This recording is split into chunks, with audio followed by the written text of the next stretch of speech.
আমি জাতির পিতা বঙ্গবন্ধু শেখ মুজিবুর রহমানের প্রতি শ্রদ্ধা জানাচ্ছি।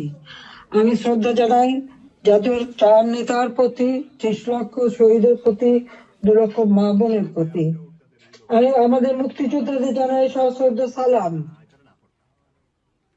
জনগণের ভাতের অধিকার, ভোট ও ভাতের অধিকার আদায় করতে যেয়ে যারা জীবন দিয়েছেন তাদের আমি শ্রদ্ধার সাথে স্মরণ করি। 2024 সাল,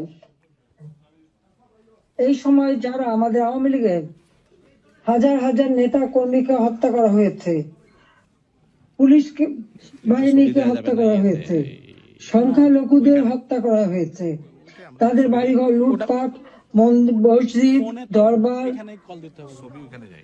দরগা শরীফ, মন্দির, গির্জা, প্যাগোডা ধ্বংস করা হয়েছে। আর আমাদের আওয়ামী লীগের